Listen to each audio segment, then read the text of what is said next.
There has to be some common sense. Yes, sir. They have the car stopped at 10th and Ranch Microfighter. We still don't know who pulled the trigger.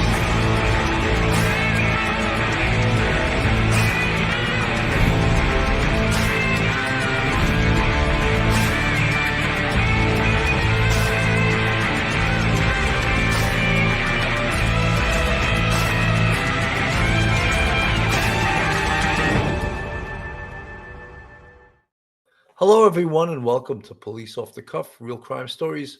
I'm your host, retired NYPD Sergeant Bill Cannon, 27-year veteran of the NYPD. Folks, there's a case or numerous cases up in Portland, Oregon, which I think the police have been holding off for a bit, and everyone's watching it because what it is 6 female bodies recovered in a 100-mile radius that everyone is already jumping and saying this is the work of a serial killer. Now, as you can see, this first started out as missing persons. And on February 9th was the first one, Kristen Smith, and culminating on May 7th with a woman named Ashley Reel. And in between, there was four more women. One, Joanna Speaks, on April 8th, currently is the only one of these cases that they've already ruled a homicide. So the rest of these cases, they're investigating, but realize this: when bodies are found outside in the wilderness, we all know that they decompose, and we all know that they're open to all of the elements, which includes animals and rain and snow and all this type of thing. And that speeds up, or in some cases, with cold, slows down the decomposition of the bodies. However, these cases in a 100-mile radius are also in 5 different police jurisdictions. So does that add complication to this? Yeah, you bet. You bet.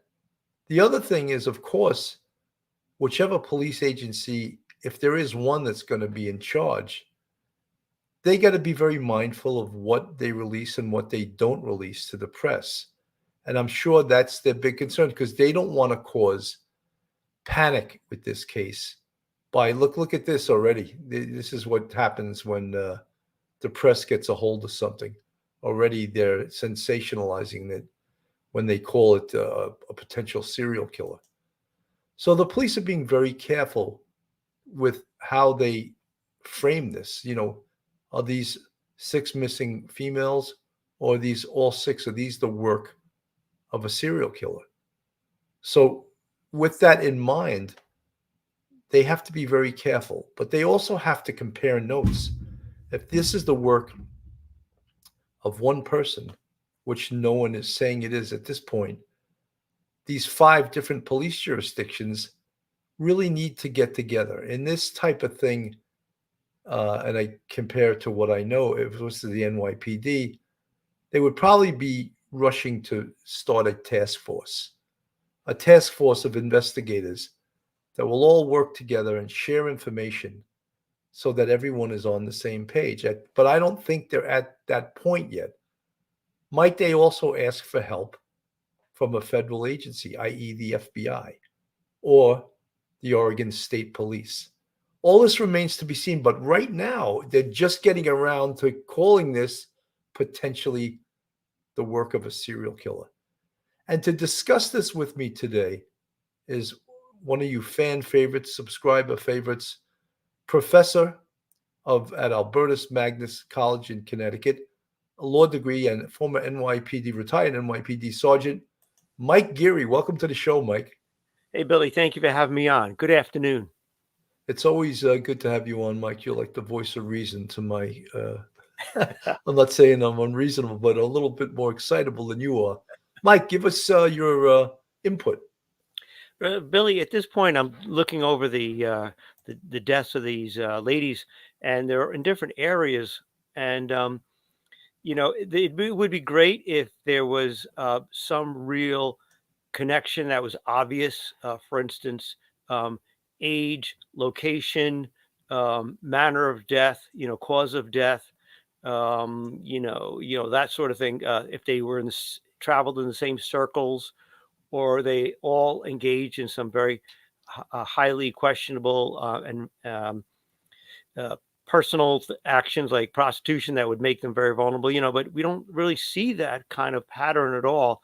So it's really difficult. There's always a possibility that there may be the work of a serial killer, or it could be that these bodies have been uncovered, and because of the fact that they are fairly young, as far as we know right now, that maybe that's what they have in common, and maybe that's what I think the public is worried about, is a possibility that there's a serial killer. Difficult, to come up with a theory of why all of these young ladies are suddenly appearing. Let's play this from News Nation just to get a little bit of a background of what the news is saying about this. In Portland, Oregon are on edge, wondering if a serial killer is on the loose there. 6 women have been found dead within a 100-mile area over the last 3 months. And the victims are all in their 20s and 30s. Their bodies found in rural, wooded areas. One of them has yet to be identified now. Our Alex Capriello tracking the investigation. Alex, what are you hearing from police on this? Well, first on the ground in the greater Portland area, we're seeing a lot of fear and speculation as to who could be behind these 6 women's deaths. And Portland police right now really trying to stamp that out, that fear, that anxiety, and those rumors, saying at this point they see no sort of connection, no link between these 6 deaths. They released a very lengthy statement. We're going to read it to you in part, saying, quote, "While any premature death is concerning and we will diligently investigate deaths that happen, the Portland Police Bureau has no reason to believe these 6 cases are connected. We ask that our community be aware of the facts about these cases before sharing speculation. The Portland Police Bureau is assuring our community that if we learn of any articulable danger, we will notify the public about it." Even still, 6 deaths in this area. Let's go through them. It begins in February and continuing through May, where these 6 women have been found dead within 100 miles of each other. The first one on February 19th, 22-year-old Kirsten Smith found dead on the border of Portland and Happy Valley. Her cause of death has not been publicly disclosed.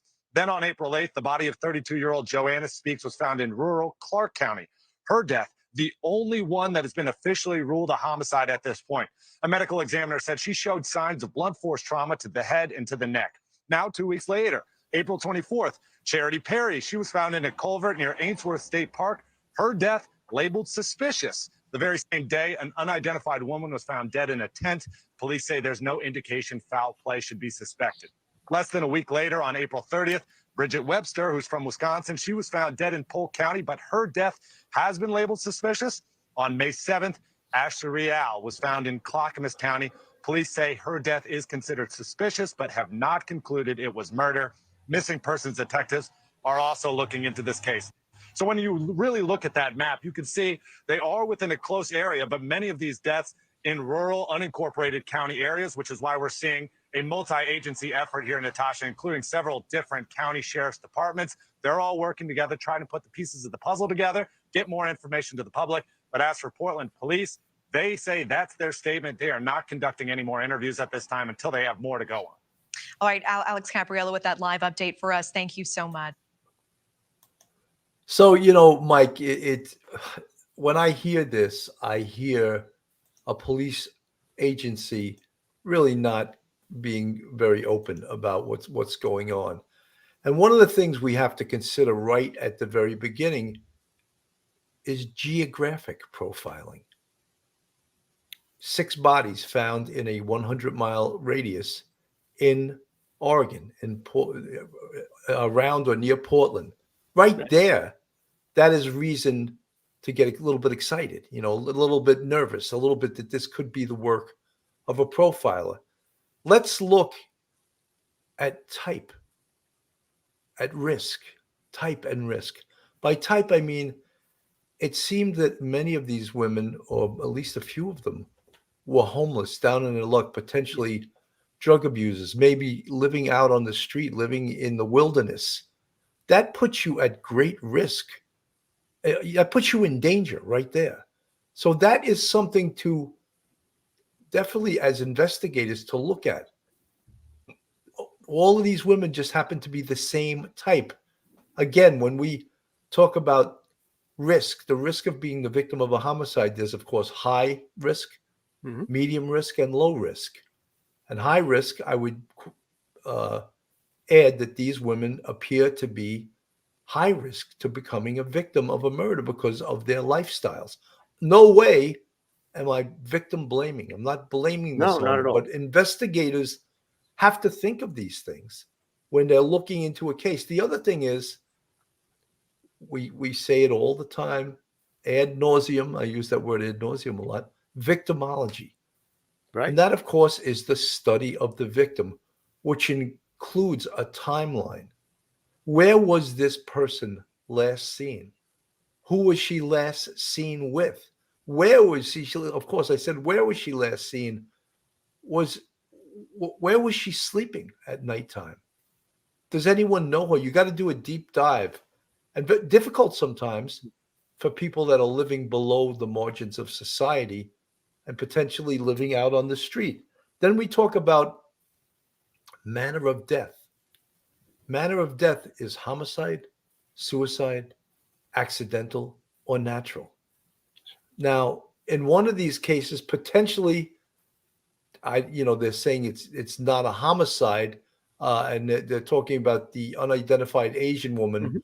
I think the upper right picture was showing, if you're listening, was showing almost like what's considered like a photo array. The upper right looks like a recreation of what this woman could have looked like. They're saying outright that she's not the victim of a homicide. I don't know how they determined that so soon, but that's what they're saying. So the other things, what was their manner of death? Was it homicide? Could any of them be suicides? Could any of them be accidental? And it doesn't seem logical that they could be natural because they're found out in the wilderness. And I would imagine in that part of the country, it's pretty damn cold at night to be out in the wilderness. The other thing is cause of death. That sometimes takes time, but at least one of them, one of the victims here, they came up with a cause of death, and you see Joanna Speaks. That's the only one of these 6 females that they're going out on a limb right now and saying she was murdered, and her cause of death is blunt trauma. So that in itself gives the police a lead. Like, so it's a homicide, Right. and blunt trauma. What was she hit with? And how do they know that if the weapon's not left on the scene? What potentially indentations could have been left in her head, her neck, wherever she was hit with this blunt instrument? Are any of the other victims in this case potentially the victims of a blunt instrument? That is one of the things that we could use, and we use the word linkage, that could link these cases together. Before we even get to DNA or blood or any of that type of thing, fibers, any of these other things, weapon recovered possibly, we look at the wounds and we look at the cause of death. And we know at least in one of them, it was blunt trauma. Your comments, Mike? Yeah, Billy, one of the difficult things initially early on is that these women are found in rural areas. And, people might speculate right off the bat that they were killed one place and then dumped there. And so that someone is targeting young single women who may be homeless, who may be some sort of drug or alcohol issues, killing them and then dumping their body way out in the woods. And that's a theory, and that's not a bad theory. Another theory might be that they are homeless and maybe they are traveling from place to place. I know we know one of them was living at least one of them was living out of a tent, and Miss Sparks, she's the one who they consider definitely a homicide because there's indications that she had some blunt force trauma to the head, and that the body had been moved to the location where she was found. So there's a number of theories. There's nothing wrong with having with investigators having several different theories as to how a person or persons in seemingly of a pattern end up at the location where they're found. And the difficulty there is, as you talked about in the very beginning in your monologue, is that the body's exposed to weather will probably end up, if there's animals there, you're going to have a lot of tissue, very little tissue left over, and determining the manner of death and the cause of death is going to be very difficult. Hopefully you can do it with some sort of chemical analysis of blood, that sort of thing, to see if there was any indication of narcotics use or alcohol use. But that's really difficult to do. It takes a long time. But the public shouldn't, come to the definite conclusion that there is a serial killer out there, because I know on several of these cases, the women had been seen miles away from where they were last seen, miles away from where they were ultimately found. But that doesn't ordinarily mean that they were killed and just dropped off there. They may have traveled there on their own. Maybe they hitchhiked around and then ended up there or near there. It's really difficult to decipher, but it only takes two fairly similar crime scenes or manners of death, cause of death, to say, oh, well, we may actually have a pattern here. And that's the difficulty. The police may have a lot of suspicions, but they really don't want to ring the alarm bell because you don't want to cause any sort of panic. And that's a difficult thing to do. It's a balancing act for the police to want to give the public a lot of information. But on the other hand, they don't want to jump to conclusions, say we have a serial killer, and when they ultimately don't. You've dealt with that many times. How much information do you give the public in a situation like this, or how much do you not give them? As little as possible, you give them. Right. Charisma, thank you for the 220 super sticker. Very much appreciated. Guys, one of the things, of course, and we've gone over this with Koberger, we've gone over this with, of course, the Idaho case, Ethan Chapin, Zaina Knodel, Madison Mogan, and Kaylee Gonsalves. And it is important for the police to hold things back. You could see the press. They are salivating at this case already, and it hasn't even been determined a serial killer. It hasn't. There's already profilers on all the channels already.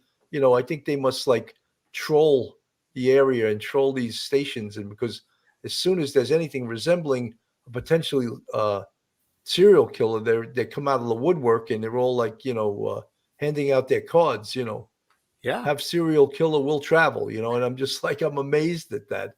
But look, TV stations, of course, live for this type. I want to put on Law and Crime, and they had a district attorney on who actually has some of the most experience prosecuting serial killers that I've seen almost anywhere. Let me play a little bit of this, and we'll comment after it. February and May of this year, the bodies of 6 women were found within a 100-mile radius of one another in the greater Portland, Oregon area. The discoveries have led to speculation on social media that the deaths could be the work of a serial killer. The first was Kristen Smith. Her body was found on February 19th. Joanna Speaks' death has been ruled a homicide. Her body was found in early April. Bridget Webster vanished in early March, and her body was found in late April. Charity Perry's body was also found in late April, and Ashley Reel's body was found in May. The remains of an unidentified Native American woman were found in late April, but the Portland Police Bureau says her death is not believed to be suspicious. The Portland Police Bureau also said over the weekend that they have no reason to believe the deaths are connected, but law enforcement agencies are working together to determine whether or not they are, which they say is common practice. Some of the deaths have been labeled suspicious, but the cause of the deaths have not been revealed.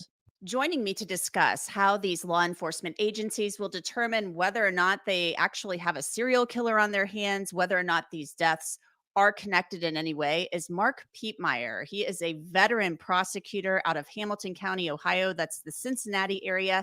And he's been involved in investigating and prosecuting many serial killers, including Joseph Paul Franklin, Samuel Little, and Anthony Kirkland. Mark, welcome to Sidebar. Thanks for coming on. Thank you. You're welcome. And actually, the first one I prosecuted was Alton Coleman.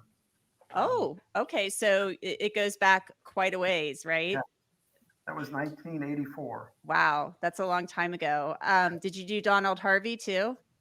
You know, Mike, I just want to mention one thing, and especially for listeners.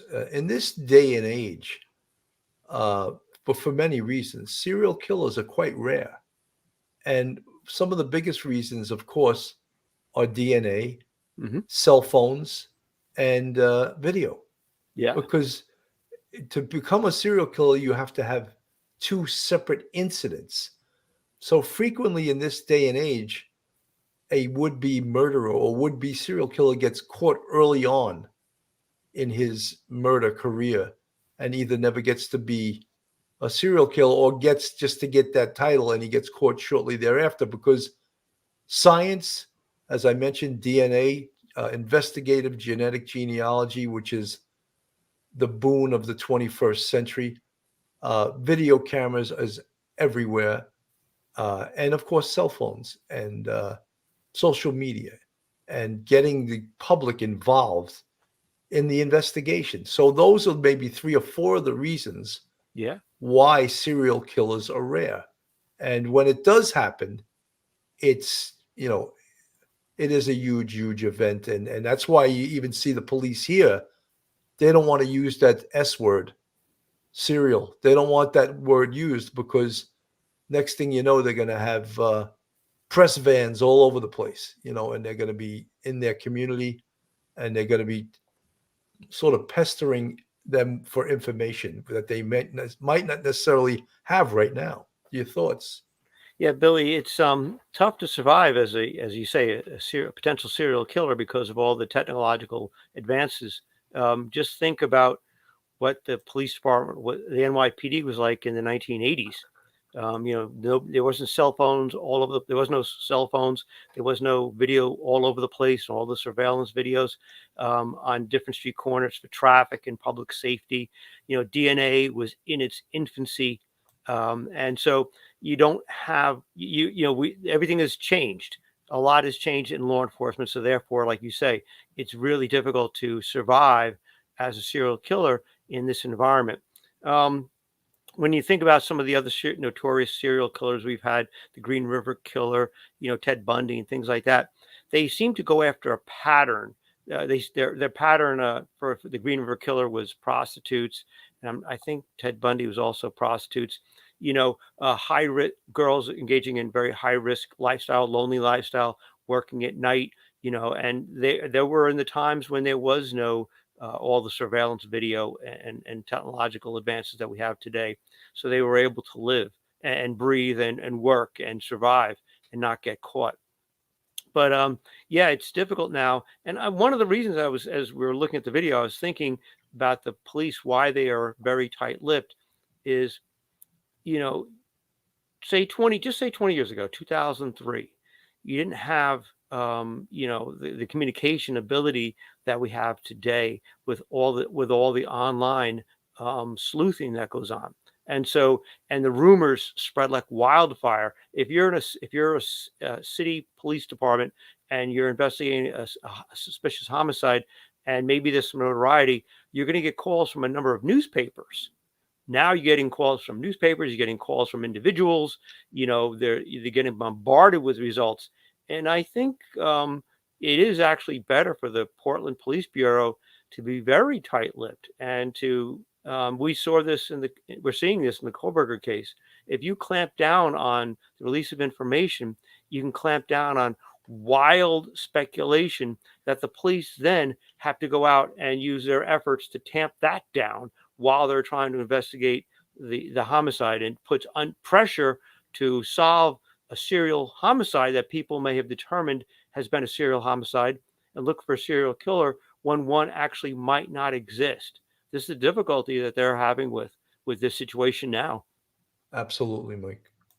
No, I did not do Donald Harvey. Okay. Let's talk first of all. You read the story about this speculation, the fear in the community that there could possibly be a serial killer. In reading the stories about this, give me your take. I would agree. It's the victims appear to be the same type of victims, and some of the serial killers I've prosecuted, they're going after a particular type of victim. That's You know, he hit that 100% nail on the head, because it's, when someone is moving around freely, if they're abusing alcohol and drugs, they're homeless, um, they're sort of in that underground lifestyle where no one's looking for them. They're not going to be, how many of these 6 girls that are missing now, or that potentially are the victims of a homicide, how many of them do you think had a cell phone? Potentially none of them. Right. And Could that's be. highly unusual in this day and age. But in this, he talks about a type, and that's who serial killers and people that are predators, that's who they're looking for. That's the type that they're looking for. And again, not to blame it at all on the victim. what I would use Anthony Kirkland as an example there, and also Alton Coleman. They both had who they're picking. And actually, Joseph Paul Franklin, who was an avowed racist, he shot Larry Flint because he had the audacity to have a white, naked girl in his magazine with a black man. The 2 kids he killed in Cincinnati, he came here just because he was looking for African Americans to shoot. That was the entire reason behind. So there's a victimology there. Anthony Kirkland, who preyed on young girls. He liked to find younger women or girls. His gig was to rape them, strangle them, and then set their bodies on fire. Alton Coleman was just killing for the sake of killing. He just enjoyed killing. But again, he preyed on young, predominantly African American girls. And then the 4th one I tried, Samuel Little, preyed on prostitutes. Sam Little was a little bit different because I went out and actually interviewed him at a prison in California. His way of getting sexual gratification was to physically strangle someone. That's how to him, that was sex. And he even told me, I'm just having sex with these women. Some people do intercourse. To me, sex is putting my hands around a lady's neck and strangling her. And he specifically sought out people that he thought would not be missed. So he would go to inner city areas, find prostitutes, pick them up, get them in his car, and then he would do his deed. So those are the 4 that I actually went to trial on. And again, looking at your case, the victimology seems similar, which someone is, in my opinion, targeting those type of women. 100%, and he's good. He really hit it on the head. And then you may ask, well, then why is this important in the investigation? Why? Well, one of the reasons it's important is because we can look for someone that may be hanging around areas where homeless people frequent, or potentially where people buy their drugs, or people hang out, that people that are living on the street. So that can help an investigator in that way. And something, one of the things that, I'm not saying any of these women were prostitutes, but one of the things I learned as a police sergeant and investigator was that some of your best information on the street came from the people that were living on the fringe of society, prostitutes, homeless people. Some of those people gave you the best information, because guess what? They're out on the street 24/7. They have their ear to the ground, and they're the ones that investigators got to get their shoes dirty and walk amongst them and go wherever they need to go to get the information. Because this isn't going to be like a traditional investigation where you have cell phones and video, although you may have video in regards to where was these women, where were they last seen prior to going missing. That may be a lead, because you always want to build a timeline. When was this person last seen? Who was she last seen with? Right. And if you have video, even if it's old video of a woman, like for instance, Kristen Smith went missing December 22nd. If there was any sort of, that's right before Christmas, and so if she was out on a street, maybe shopping, maybe in a Dunkin' Donuts, there might be surveillance video of someone talking to her, and then that was the last time she was seen.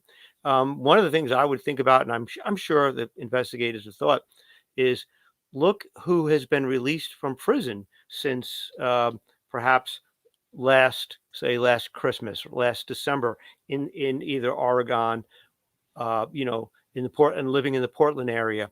Is there anyone with any rapists, any not child molesters, but rapists, any killers have been paroled? Because that would be a stone that you'd want to open up and look at, because there may be, and we've seen this in NYPD. Someone gets out of prison, and 3 weeks later, there's a slew of robberies attributed to them, or a slew of sexual attacks on women attributed to them. So I would think that they're probably looking at that, especially if they're looking at this the same way the attorney's looking at it, by saying there's a typology here. The victims are all single women, no children, not living at home, probably not holding down jobs where they're going to be missed, on a Monday morning when they don't come in at 9 o'clock, and they're probably not living in a stable residence. So that may be the predator looking for that type of victim. And so I'm thinking, go to see who's gotten released from prison in the past 6 months. Mike, I have all of those things on my list, so we must good. think a lot alike. We think alike. Recent parolees listed, Yeah. and as you said, sex offenders. And one of the things that is unbelievable, and that's why it's always so important to keep veteran cops around, is sometimes they'll recognize an MO or a signature, and they'll say, "Wait a minute, 15 years ago, I locked up this guy. That was exactly his MO. Let me pull his picture up." They show a photo, right? That's him. Modus operandi is something that is so unique that criminals don't change. They don't change it. And so if they go away for 15 years and they're a sex offender and they do things a certain way, and they come out and they start to reoffend, they're going to use the exact same modus operandi. And folks, for those that don't understand Latin, I'm so impressed with my Latin. I'm not. It just stands for mode of operation, method of operation, how the criminal does his crime. And thus it comes from the Latin modus operandi. That's probably the only 2 words I know in Latin. But it simply means a method of operation, whereas signature is different than that. It's more or less the way someone does a crime. Someone may say the same thing in a crime. They may, if it's a rape, they may do a certain sex act every single time in a certain way. They may say certain things. They may use a knife or a gun and use it in a certain way, or a certain type of gun. That can be the person's signature, where the method of operation is different. So yes, the sharp investigators have to look for things like this: method of operation, signature. And it's so important. And again, long-term cops, that's why it's so important to keep cops around, is there's no substitute for experience. Folks, this is Police Off the Cuff, real crime stories. If you like real crime stories, true crime stories from a police perspective, then you are in the right place. And if you're not subscribed to us, go on our YouTube, hit that subscribe button, give us a thumbs up, and ring that bell. If you want to contribute to us financially, we have a Patreon with 3 different levels. We also have a YouTube channel membership with 5 different levels. And you see the folks in the green font. They're part of our YouTube family, friends, subscribers, and we really appreciate them. So, Mike, yeah, it's funny how you thought the same exact thing as me, but it's one of the things that we always looked at in the NYPD. Let's check parolees that were recently released. And if we have someone who's an offender, like say a rapist that also did a murderer, we would reach out to special victims and pick the brains of the detectives there, the experienced detectives that could say, that sounds like a guy I locked up in 1994.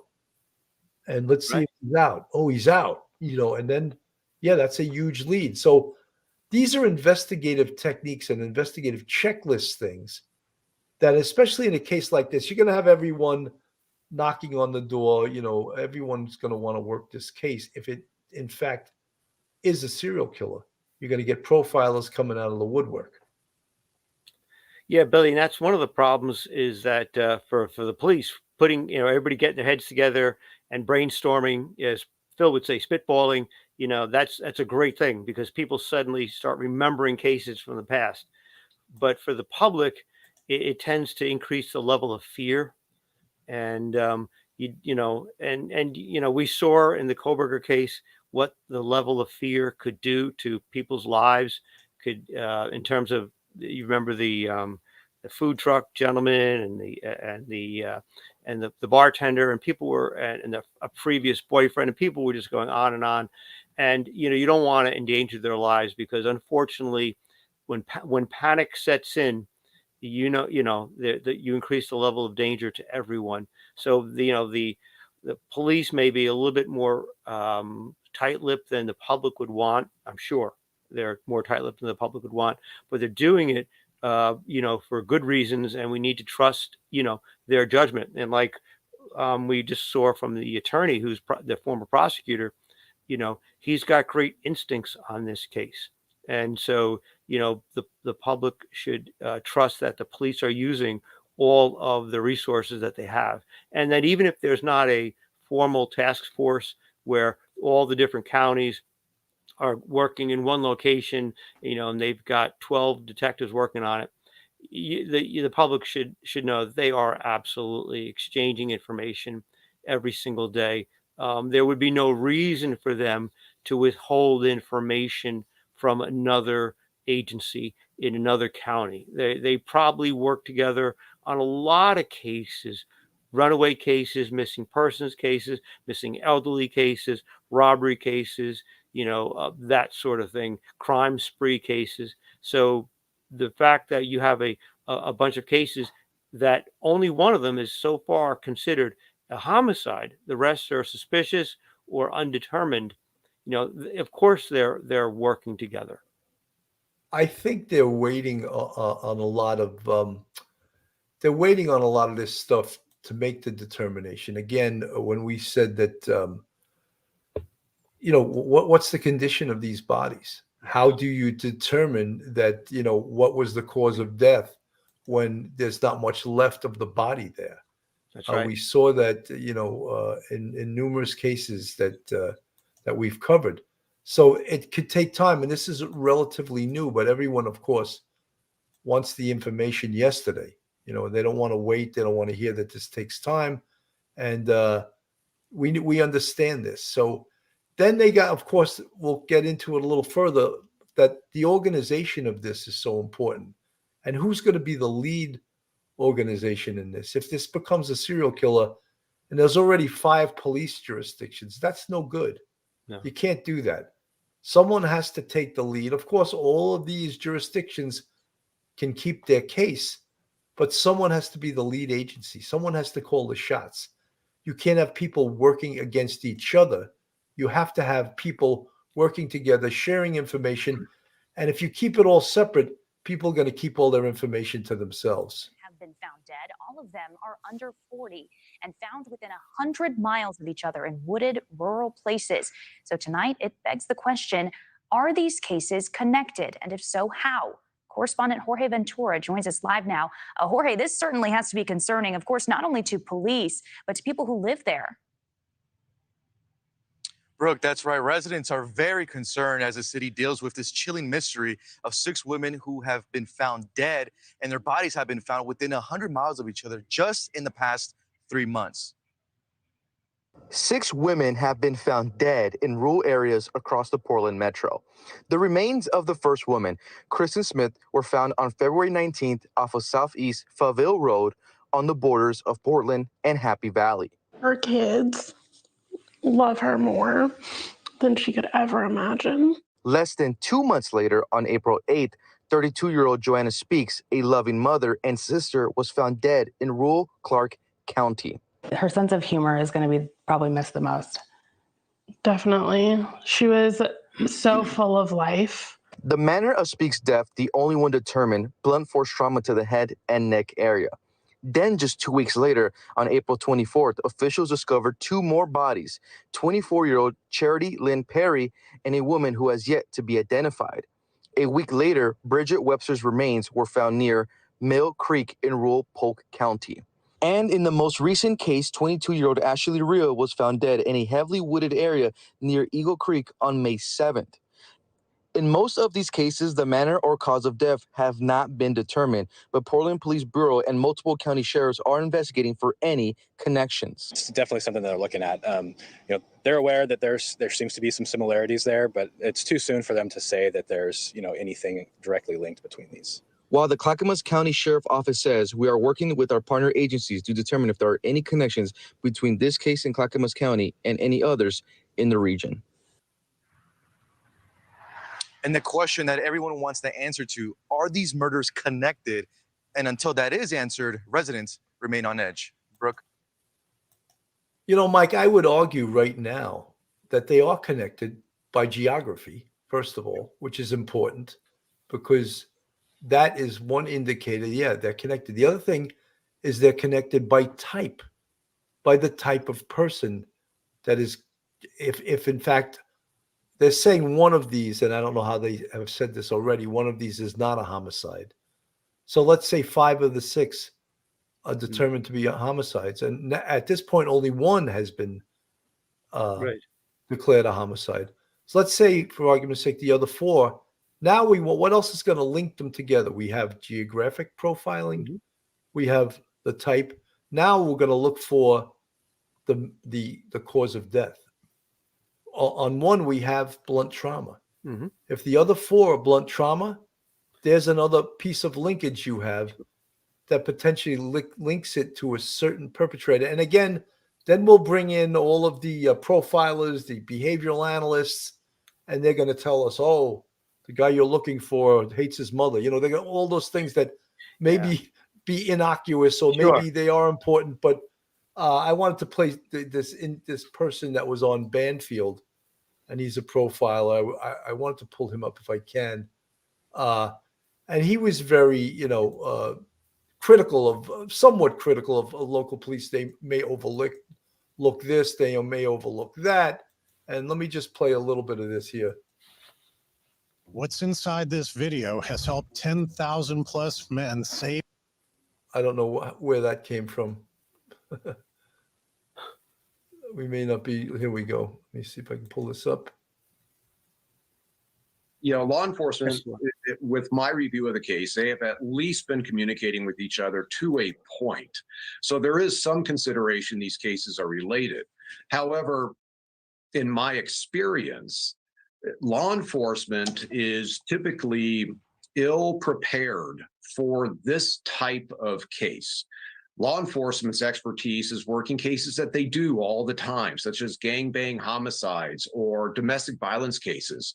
But if they get the fantasy motivated serial predator, oftentimes even very experienced homicide investigators have never worked that type of case.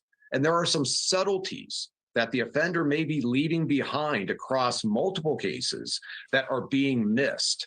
And so for law enforcement to come out and acknowledge that, okay, these cases are related, I think what you're going to see is, well, then they've made a DNA link or they've made some sort of high-tech link and saying this is the same offender. So it was interesting when you said the victimology, because that, I was talking to Robin Speaks about Joanna. She mentioned what we had just discussed, and that was the vulnerable population. Do police often keep these details to themselves and not even share amongst police? Meaning, if they find something odd, some sort of a signature.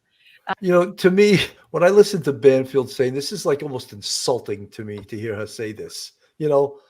Meanwhile, she's the one with the mole inside the Koberger case that's feeding them information, and she's asking this guy who's coming across to me as quite arrogant. I can't imagine this guy walking into the Manhattan North Homicide office and saying, frequently you guys miss certain clubs. Dude, take it on the arches. Are you kidding me? Where do they get these guys from? I really I don't know. I just had to add my 2 cents in it, because here's this guy. Oh, frequently dude, Are you pounding the pavement? You wearing gumshoes? Are you out there? Are you walking through blood? What are you doing? Are you just a suit and tie serial killer? You get called out. Oh, my assessment. Dude, please stop it. When they discover these bodies, either whether it is through inexperience or whether they're guarded in trying to keep their cases to themselves. Is there any kind of politics that play in terms of trying to get that sharing information together? There's always politics. And, in this day and age, you hope that across jurisdictions. Mike, what did we just say? What we said was one agency has to become the lead agency, and all of the other jurisdictions can keep their case. However, one centralized commander has to run, let's call it a task force. If it becomes the Portland serial killer task force, one agency has to be the lead agency. If you need help, you need resources, you need money, you bring the FBI in, and then you bring the Oregon State Police, which was done in the Idaho quadruple case of Ethan Chapin, Zena Knodel, Madison Mogen, and Kaylee Gonzalez. You need resources, you bring the FBI in, you bring, in that case, the Idaho State Police. In this case, the FBI and the Oregon State Police. But, of course, there's always a fiefdom. Each agency is going to try to protect their case, and maybe not. We used to call detectives, even within our own squads, that didn't share information with everyone. We used to call them secret squirrels. They would keep all that secret information because they wanted to be the one to make the splash, to go out in the middle of the night. They didn't tell anyone and go grab the perp, and all of a sudden sneak in the back door with the perp. Who's this guy? Oh, he's the perp. Oh, really? So you just took it upon yourself to, and that does happen. So he is right with that. But what we're saying is there has to be one agency that takes the football and runs with it, and they're the lead agency. Right. No, I'm sorry. Go ahead. No, you're right. No, you're right. Go ahead, Mike. You want to say something? Oh, no, you're right. Because it is a successful model. And, you don't want to have two separate silos or three separate silos, or actually, I think there's 4 separate counties involved in the investigation. So you don't want everybody siloed. You want everybody talking to each other. I believe they probably talk to each other on a fairly frequent basis on a lot of things. And I take it that that's probably a good thing. But in this kind of case, with the stakes being so high, they should definitely have one lead investigator in one lead agency. And maybe it's the I think Oregon is the proper pronunciation, the Oregon State Police, and have them, call the shots. That's probably the best way to go. I just want to say to all you folks like listening, in the homicide business, in the crime business, there is no one single superstar. It is all a team effort. And no one person can come in on his white horse and think he's going to solve the case. It's a team effort. And without the team, believe me, nothing's getting done and nothing's getting solved. So to say, oh, this is the guy who solved it. No, he didn't. He didn't. No one single person. All right, let him go in with no help at all. See if he solves anything. This, again, is a team. I don't want to call it a sport. It's a team investigative undertaking. And without the whole team, with everyone involved, you're not going to solve. It's going to be criminals 1, law enforcement nothing. Politics don't come into play, but they do. But it's also, they're looking at their cases individually, the cases that are within their jurisdiction. And there may be details that are significant to that case that only the killer would know. And if they are lacking that identifying DNA evidence or other evidence, they need to withhold that evidence. And what I've seen is that typically law enforcement will withhold that evidence from other investigating agencies out of fear that there will be a leak, especially if the media starts gravitating and starts focusing in on the case. And this could hamper the investigation. If they are seeing some unusual behaviors, that would be a signature, a behavioral signature that, let's say, a profiler would go, yes, you are dealing with a fantasy motivated offender. And they're keeping that away from other agencies where they could establish a link. then that would hamper the investigation. That's where there has to be trust between these agencies in order to be able to share that information. Look, you know something, leaks in investigations are always a big problem. No matter where you work, no matter how big the case is, how small the case is, there's leaks. And you can't have that in a major case like this. But the more the press gets involved, the more the possibility exists that there's going to be leaks. The press can be, again, our biggest friend and our worst enemy. But mind you, they possibly can't go public with that information because they need it in order to prove the case.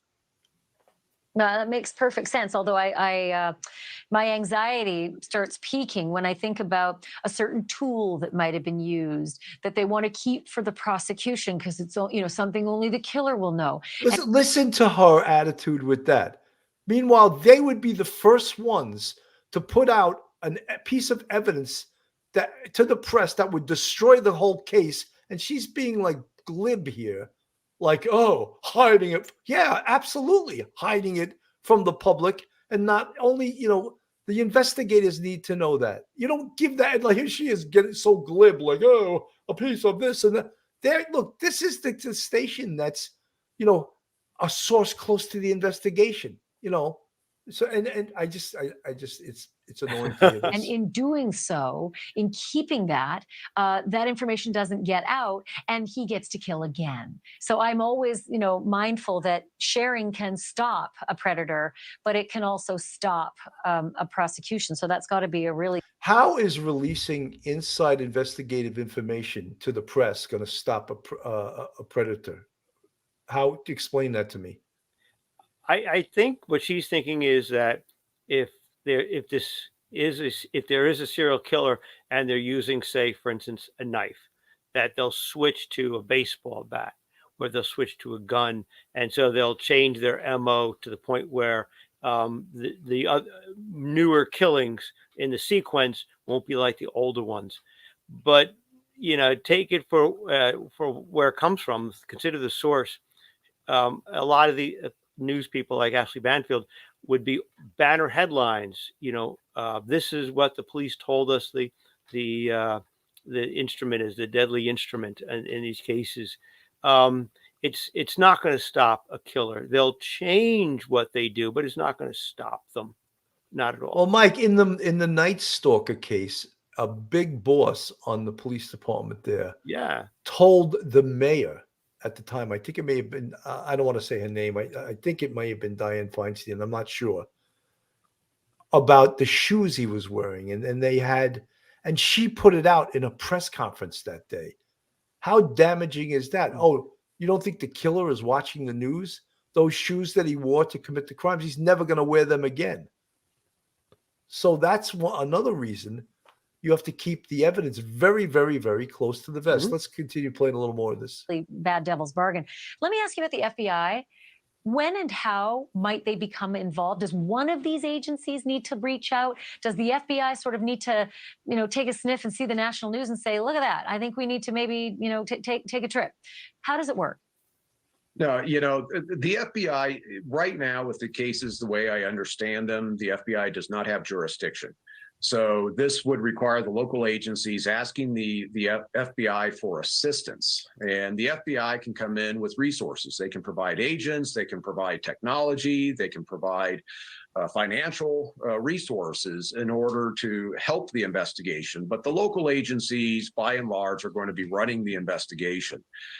In this type of case where you have potentially a series, from my vantage point, I think the best FBI resource that needs to be consulted are behavioral analysts and individuals like myself who have experience with crime scene reconstruction and behavioral analysis to look at all 6 of these cases and see, are there those subtle indicators that would indicate you've got a singular offender at work? Because again, generally, the local agencies do not have. Mike, just to comment on this, I've in my police experience, and even not just in my own personal experience, in following the major cases across this country, I don't see profilers solving many cases, to tell you the truth. I really don't. I mean, some of the biggest cases, the Beltway sniper, they were so far off, and I mention this all the time. They're probably tired of hearing me say this. They predicted he was a male white in his 30s that lived with his mother, some ridiculous thing like that, you know. And then, of course, Ted Kaczynski. So I don't see how this guy's saying, "Oh, you need someone like me to come in and these subtle little pieces of evidence." Dude, please stop it. The real, like, good investigators and homicide squads, they're gonna know what to look for. They trust me. They don't need you and you to go through these cases and say, "Oh yes, the guy we're looking for he's a postman and hates his mother." You know, it's like, come on. Right. I'm oversimplifying it, but he's sort of glib and a little bit arrogant. The expertise in evaluating the crime scenes, the physical evidence, the violence done to these victims, to notice predatory behavior. I could talk to you for hours. I have 10 seconds left, though, but I've got. I can't. I've had enough of him. I've had enough of him already. You know, and of course, Banfield is gushing over this guy. You know, he's a profiler. You know. It's go ahead, Mike. We're looking at the crime scenes. They're rural crime scenes where the bodies have been out, exposed to the elements for a number of weeks, maybe several months. So there's no, cause of death chain from one to the other. So you have, out of 6, you have 5 which we think are suspicious. 1 is definitely considered a homicide. You're not calling a profiler in at this point unless you can determine really that those 5 remaining are all homicide victims, and B, are linked somehow other than being a young female. So if you're ever going, and it's way too early to call in a profile, if you're even going to ever call in one. It doesn't seem like, from what we know right now, that you have those sort of crime scenes where a person can go in and look at a body in the woods, and I don't mean to be graphic, but maybe dismembered and like bones and stuff like that, and say, this is a great crime scene. I can really analyze a lot here. No, these bones have been scattered. They've been around for a while. They've been eaten, and moved around by animals. He's glib. He's probably really good in a particular context, but at this point in an investigation, definitely not. You're not bringing in the criminal profiler. Mike, we had Dr. Joni Johnston on, who's great. And not only is she a profiler, behavioral analyst, a forensic psychologist, brilliant woman. And I spoke to her. I said, Dr. Joni, in my experience, it seems to me that profilers and behavioral analysts are best after the perp's caught, to analyze him post-arrest, not pre, because it doesn't seem like pre-arrest. It's not like they have a crystal ball there and we're supposed to believe, oh, I can predict who did this. I find that to be, and pardon my sarcasm, I find that to be the height of arrogance. And you may, be able to say, oh, yes, this guy hates women. Well, obviously just killed 5 of them. You know what I mean? So, I mean, how is that helpful in apprehending this guy? And again, I know I'm going to get hatred for this, but that's all right. That's how I feel. And when I see that a lot of these guys have no problem criticizing police departments, oh, they won't catch the subtleties that I can see, it sort of makes me laugh. Yeah, there's nothing like, experience. And experience comes from, in a homicide investigation, or it's just even first responders getting to a scene, preserving evidence. It comes from constant repetition, and doing it. And I've been to a million crime scenes, and, I'd be the first responder there. You'd come in, the detectives would be there a short time later, and you start that part of the investigation. I'm not going to sit there and pretend that I can do your job. And I'm not going to sit there and pretend, from just looking at the blood and the bullet spent shells lying on the street, that I can, conjure up in my mind, what is motivating this person. it's and to say that I could also read the crime scene. That is a specialty within the specialty of being a homicide detective. And, a profiler does not have that.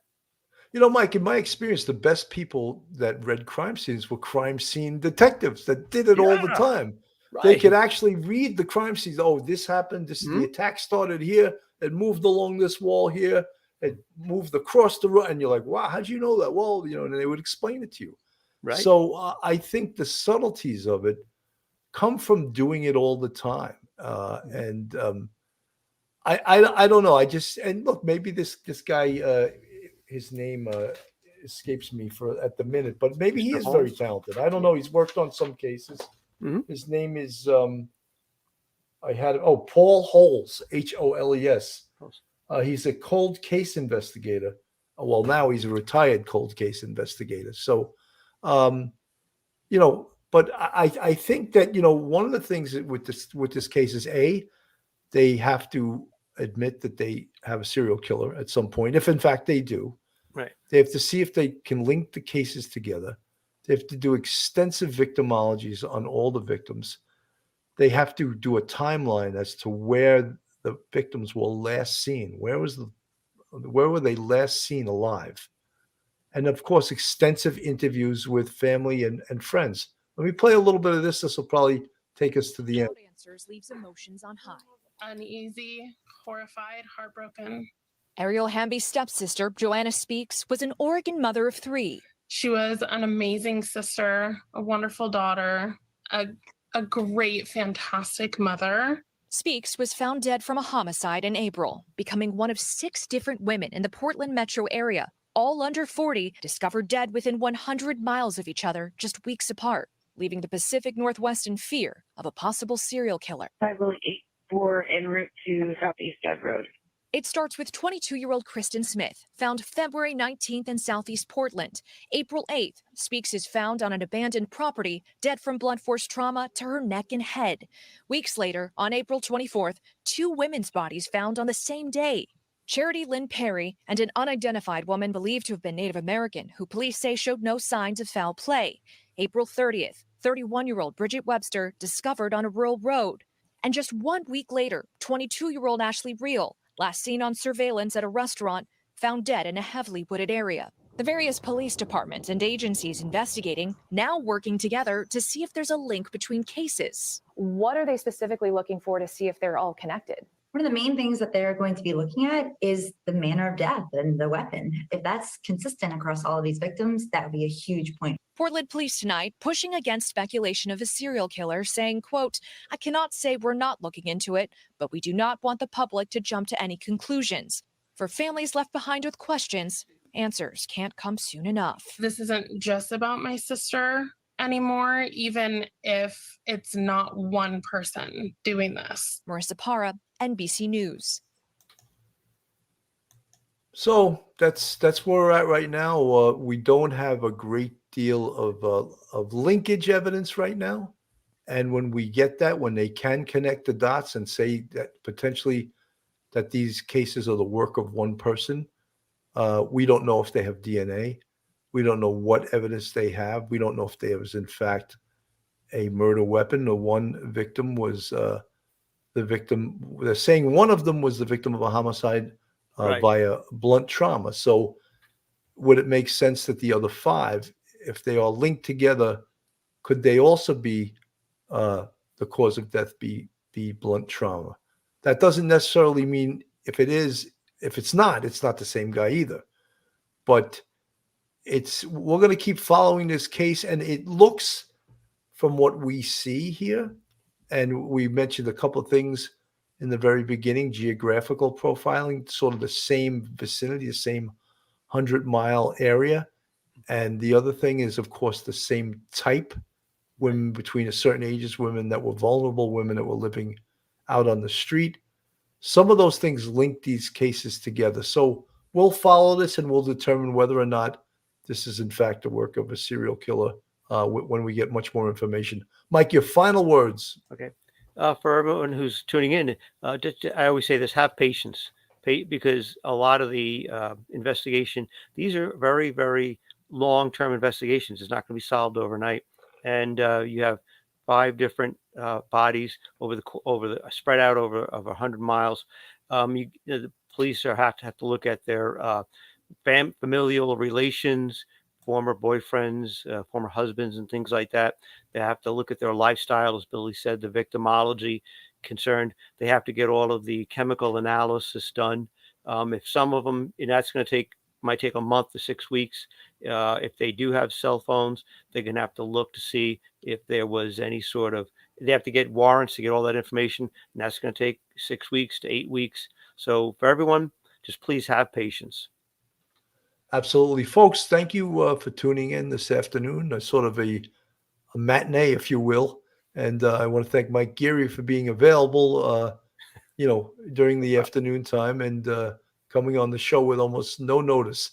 Folks, have a great day. And if you're around tonight at 9 p.m., we're interviewing a young lady whose dad was a New York City fireman, FDNY, who was killed in the 2005 incident in the Bronx called Black Sunday. And Katrina Ballou, that's her name, her father, John Ballou, died in that incident. She's writing a screenplay about this.